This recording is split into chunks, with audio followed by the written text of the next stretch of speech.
Magandang araw po sa inyong lahat mga kababayan. Ako uli si JDB, ang inyong abang lingkod. Pag-usapan natin ngayon itong mga anti-Marcos, balik nakaw na yaman, issue na naman po sila dahil sumablay ang kudeta, PIDEA leaks, at yung US PBBM versus China war. 'Di ba? Alam niyo ang pinakamatindi ho na pagkapahiya nilang inabot, ito pong giyera.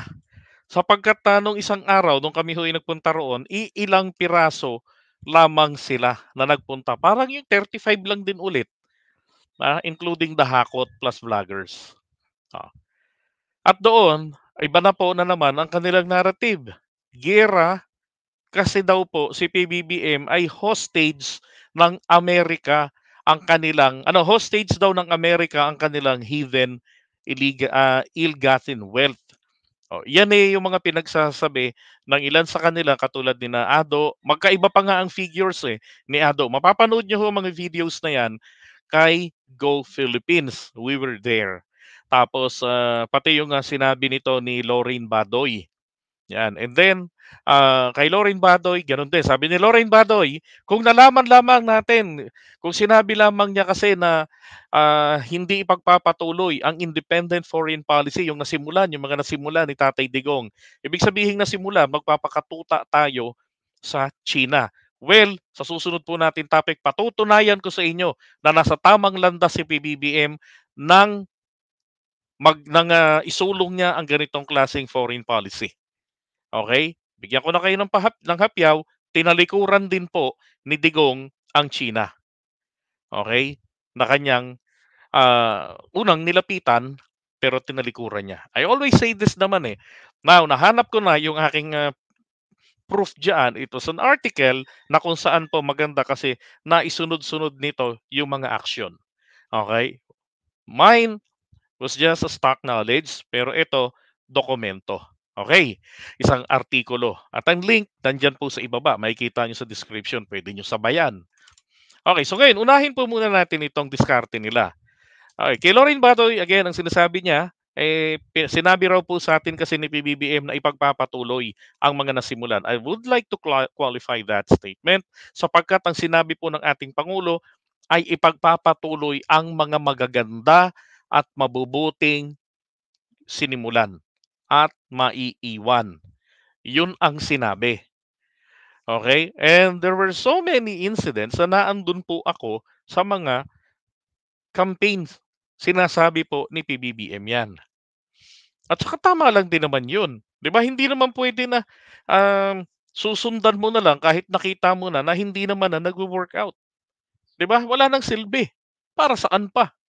Mismong etong may katawan si Digong tinalikuran din ang kanyang paninipsip sa China at bumalik rin siya sa ilalim ng saya ng Amerika sa kahiya-hiyang sitwasyon.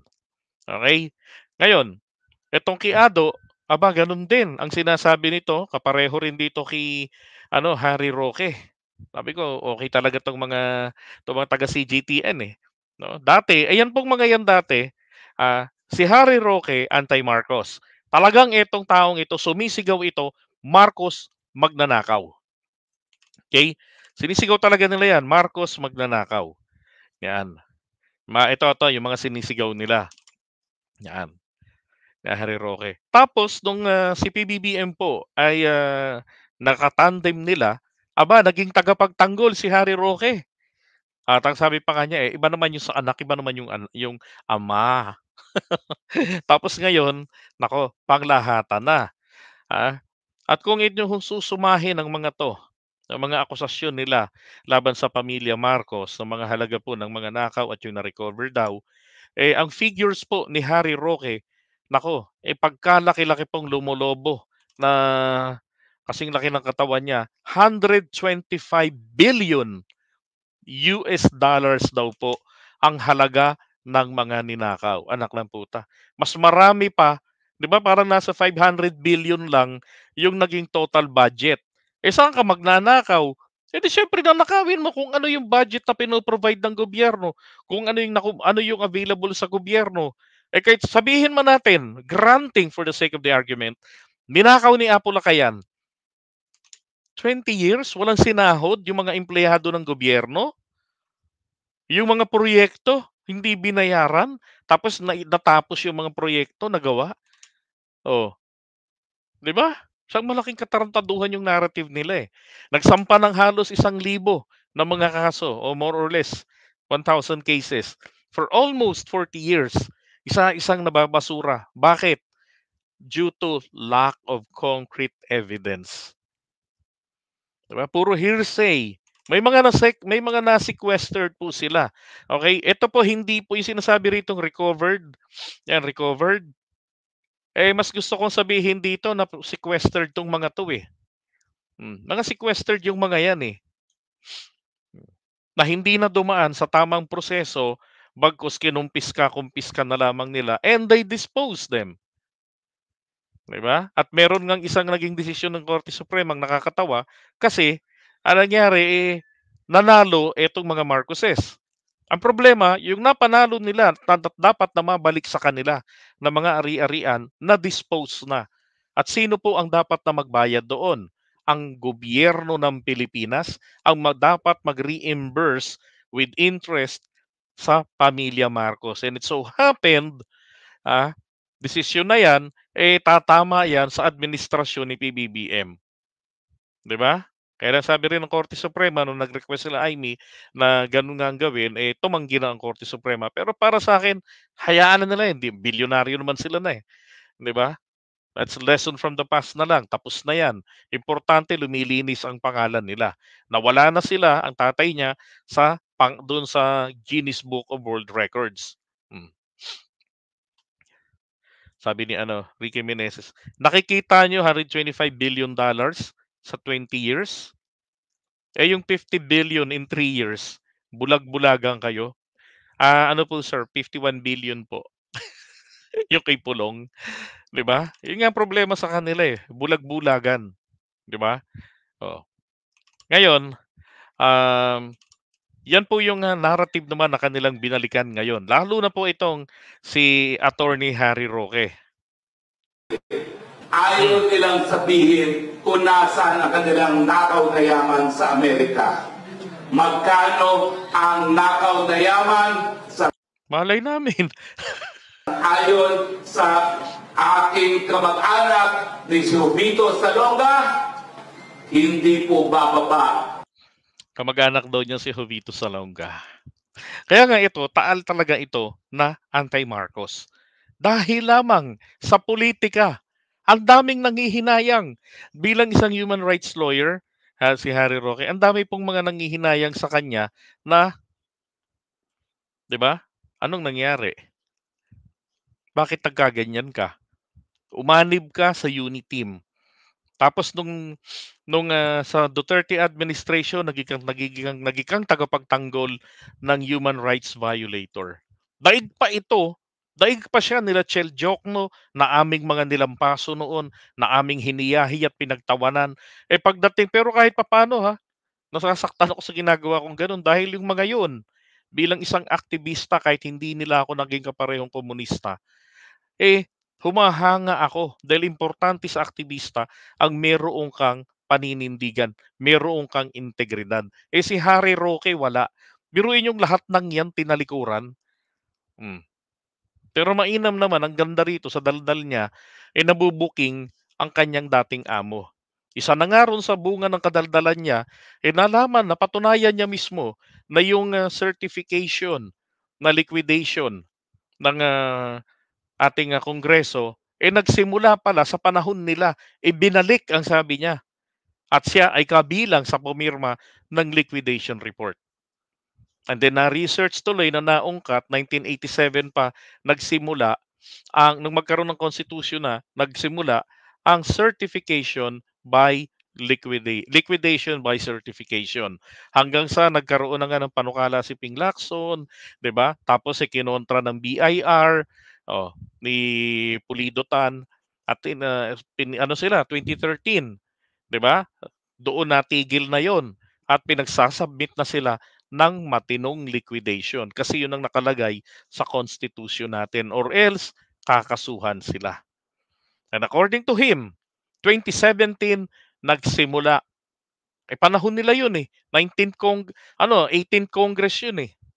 Hindi, 17 Congress ang sabi niya. Tapos, nung hindi makakuha ng pwesto sa administrasyon ni PBBM, eto na, bumira na, 'di ba? Dating human rights lawyer, human rights defender, naging defender ng human rights oppressor or violator. Tapos ngayon, balik na naman sa dating narrative, 'di ba? Una, yung mga gera. O yung pulburon-pulburon. No, sumemplang, eto na, balik na po rito. Ngayon, pinagmamalaki niya na yung kalaban ng Marcos na si Jovito Salonga, kamag-anak niya. Ano namang pakialam namin dun? Kung inaakala ni Harry Roque, magigising niya, no, na mapababaliktad niya ang mga Marcos supporters at yung nananatiling sumusuporta sa administrasyon dahil lamang sa pangalang Jovito Salonga, leche. Che. Ni Jovito Salonga, Ha? hindi po bababa sa 125 billion dollars. Alam niyo ho ba kung magkano yung 125 billion dollars? Kagabi, kwento ko yan. Shit, umaabot po ng 7 trilyon mahigit. Ang natatandaan ko, sinasabi nasa 1.7 trillion ang halaga ng pinitik ng mga Marcos daw. Ito, ibang klase. Nasa 7 trillion dollars. Converted na yun sa Philippine peso. Pero ang sinasabi niya, it's nasa 125. Kaya nga ito, hinanap ko po itong hinanap ko yung pinakita ko sa inyo kanina para matotal natin kung magkano ba talaga. Kasi doon, pinakikita magkano yung total salary ni Apu Lakay. Ito yun, no? Yung nakikita dyan, magkano yung total salary, yan, income, diba? May earnings, so breakdown earnings, and then sinasabi nila na lahat ng yan hindi tutugma na masasabing pinagkunan ng gastusin. Itong mga buwisit nito kasi, ang tingin nila, wala pong kayamanan si Apu Lakay nang magsimula sa politika. Yun ang gusto nilang palitawin. At kaya po yumaman, nagnakaw. Kaya rin po yung mansion na tinitirahan ni Amy Marcos sa San Juan, yun po yung Ortega Mansion. Akong pruweba. Yun pong Ortega Mansion, yun po ay nabawi ng mga Marcoses. Isa yan sa mga kauna-unahan nila na na-recover ng mga Marcoses. Bakit?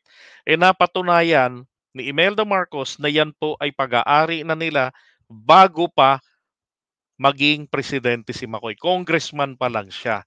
Nabili niya na yung Ortega Mansion. Ngayon, etong Ortega Mansion na yan, kaya po naging Marcos Mansion ang tawag diyan. Pangalan po kasi po yung kalye. Pinalitan ni Erap ng pangalan. Ginawa niyang Marcos. Pero Ortega Street po yan. Pinalitan niya lang. Tapos yan rin yung pangalan ng mansion, Ortega Mansion. Okay? Ngayon, balikan natin itong si Harry. 25 billion dollars. Wala pa po akong pruweba.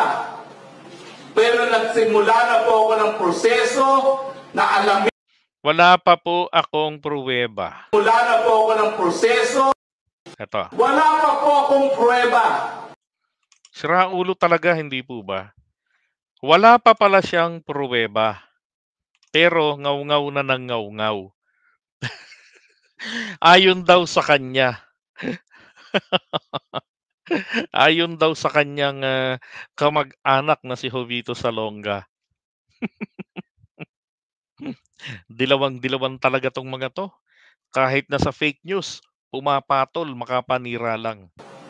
Pero nagsimula na po ako ng proseso na alamin kung anong nangyari doon sa 125 billion na. Hindi ba tanga-tangahan lang, di ba? Ang tagal na, almost 40 years na. Nababasura na yung ibang mga kasong isinampa laban sa pamilya Marcos. Harry Roque nagsisimula pa lang. Hello? Ninakaw na yaman na ngayon di umano ay nasa Amerika. Dahil pag nalaman natin kung ano ang Okay. Hindi niya po masabi, excuse me. Hindi niya masabi kung paano napunta ron, bla bla bla. Ay nako, Harry Roque. nangyari Eto, may banta siya rito eh. Ito, kapag oras daw pong nalaman niya, na ninakaw na yaman na ngayon di umano ay nasa Amerika.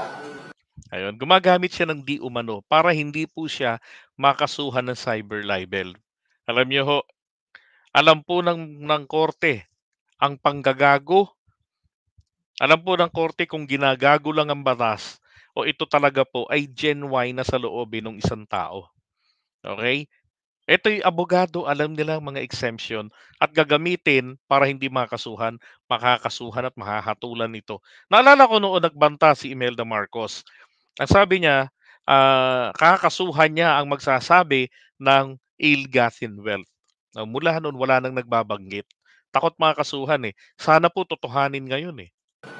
Dahil pag nalaman natin kung ano ang nangyari dyan sa tagong yaman na yan, malalaman natin kung bakit bumalento ang PBBM at ngayon hinakanadkad ang ating bansa. Pinapayagang mamatay ang ating kasundaluhan para sa isang gera na wala. Okay. So sinasabi niya, ang gusto niya po kasing palitawin dito, noong January, si PBBM kasi ay nagpunta pa ng China at nakipag-usap doon, nagkaroon sila ng kasunduan regarding doon sa dispute diyan sa West Philippine Sea. Okay? Kaya lang, isang buwan lang makalipas, no? O 2 buwan makalipas, nababalitaan talaga ng presidente, hindi nga siya makapaniwala, na after niyang umuwi ng Pilipinas, ito na hinaras na yung mga mangingisda. Walang pinagbago ang ginagawa ng mga Chinese Coast Guard militia vessels sa mga mangingisdang Pilipino. At doon na nga po, nag-isip na ang Pangulo. Sabi nga nila, the President had sleepless nights because of those incidents hanggang sa merong laser na ginamit sa ating mga Coast Guard na nagsasagawa ng trabaho nila, 'di ba? So, sinasabi nila ngayon nang pumunta daw si PBBM sa Amerika, pagbalik daw po iba na ang tono. Natural, 'di ba? Dapat nga kayong matuwa because China was given a chance. Tinalikuran sila ni dating Pangulong Duterte at etong sila Roque ay sumasang-ayon doon. Wala pong mga DDS government officials ang tumutol sa ginawa ni Digong na talikuran ang China 2 years before the end of his term. Wala. Kahit isa. Maging ang mga kapwa ko vloggers, wala pong tumutol doon. Yung maiingay ngayon, tahimik po ang lahat ng mga impacto na yan. Oh. Tapos si PBBM pumunta ron to give them chance. Kasi panay nga ang ligaw nitong Chinese ambassador sa BBM HQ pa lamang, panay na ang punta, pati nitong mga incheck, mga sugo ng China sa BBM HQ bago pa siya makapanumpa. Even during campaign period, because they knew talagang walang katalo-talo si PBBM. Hindi katulad ng sinasabi nito ni Glenn Chong na kumukontra din sa paniniwala ni Maharlika na talaga naman totoong nanalo si PBBM. 'Di ba? Si Glenn Chong, talagang sa kanya po, talo daw po.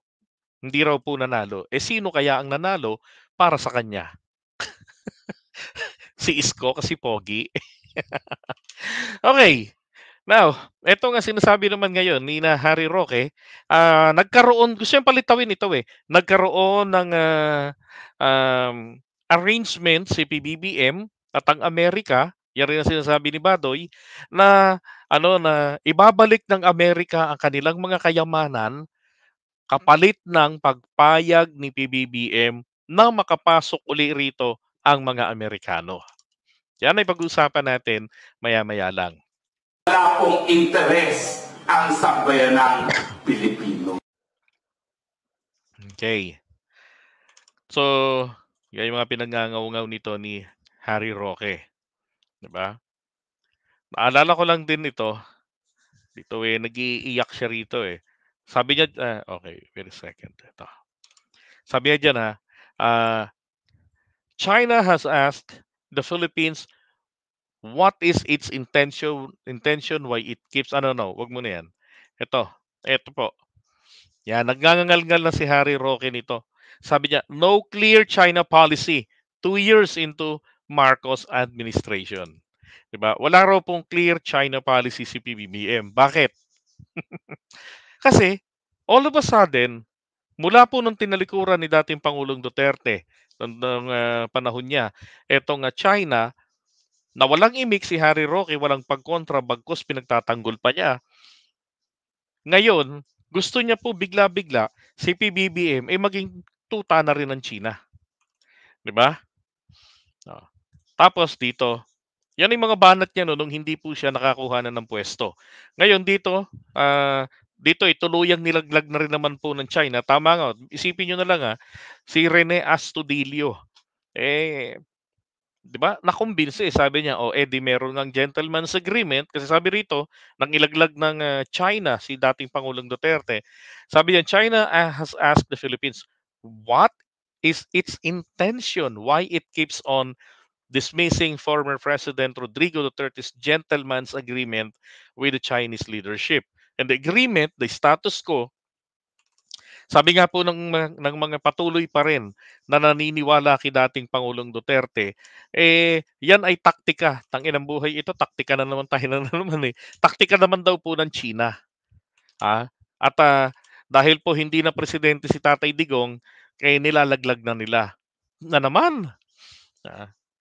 Unang-una, bansa po ang pinag-uusapan natin. Si Duterte ay isang civilian na lamang ngayon na dating presidente. Okay? So, ang sinasabi kasi nila, ang pag-deny po ni dating Pangulong Duterte, wala akong pinasok na anumang gentleman's agreement.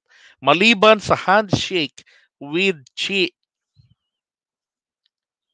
Status quo ang pinag-usapan nila. Tapos, ng status quo, sabi niya, I don't even know the Ayungin Shoal. Ayungin Shoal po ay nandoon nakasadsad ang BRP Sierra Madre.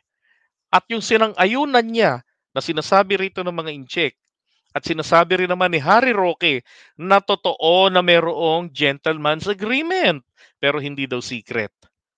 Okay? Di ba inamin niya yon? Ang sabi natin Pangulong Duterte, status quo. Ang nakapaloob sa status quo, hindi na natin aayusin ang BRP Sierra Madre. Sa madaling salita po nito, pababayaan po ng kahit na sinong presidente nasasang-ayon sa kanilang gusto ang BRP Sierra Madre na mabulok at gumuho. At pag naguho ito, yung sinasabi ni Tariela nung na-interview namin, 'di ba? May balak po kasi talaga ang China na kubkubin din ang Ayungin Shoal. At kapag yan po ay tuluyang nawala na diyan, pupwestuhan na nila yan. At wala silang pakundangan kahit na labagin nila yung Declaration of Conduct sa South China Sea ng taon ng 2002 na ilang beses na nilang nilabag mula noong 2013 hanggang nung panahon ni Pinoy 2015 na nakapagtayo sila ng mga artificial islands kahit na sa mga hindi man lamang mga tawag dito yung mga bato na nakausli, mga submerged tinayuan nila. Like etong kinuha kay Ramos na Mischief Reef. 'Di ba?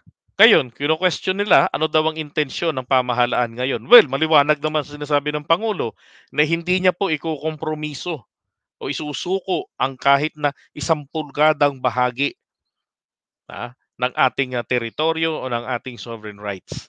Yun ang intensyon.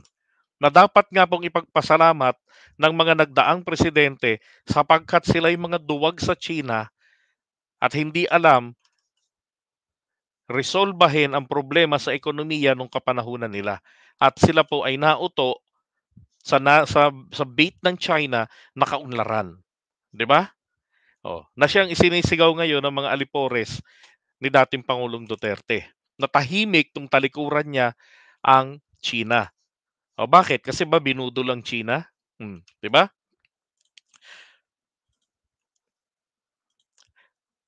Ngayon, 'di ba sabi nga ni PBBM, mag-usap daw sila. Hinihikayat niya si dating Pangulong Duterte na mag-usap sila tungkol diyan. Ngayon, diyan sa secret agreement. Bakit? Importante po kasi mag-usap ang dating Pangulo. Basta with all honesty. Hindi yung putya pupunta ka ng Malacanang tapos pag nakita mo si PBBM sasabihin mo, "Hi Bangs." 'Di ba? Pagka gumanon turon sa Malacanang dapat 'to ihulog sa Pasig River, 'di ba? Una yung paa siyempre. Hmm. Dapat kung makipagpupunta ro'n makipag-usap ng maayos. Dahil siya ho yung nakaraang presidente ng bansa na kung saan sinasakal tayo ngayon, nakataya ang integridad ng ating bansa dahil sa kanyang ginawa, 'di ba? At kay PBBM, taliwas sa kanyang ginawa na puro pambubudol ang foreign policy sa totoo lang. Hmm. Hindi po matino ang kanyang foreign policy. The independent foreign policy na sinasabi nila Roking gayahin, sinasabi nito nila Mr. Sasot, that is the worst foreign policy na sistema. Daig pa niyan ang nagdeklara ka ng neutrality sa gitna ng giyera na kung saan masasangkot at masasangkot ka rin naman. Tas wala kang kakayanan para takutin ang mga magkakaaway para ikaw ay isali. 'Di ba? Ngayon, pag-usapan naman po natin ito.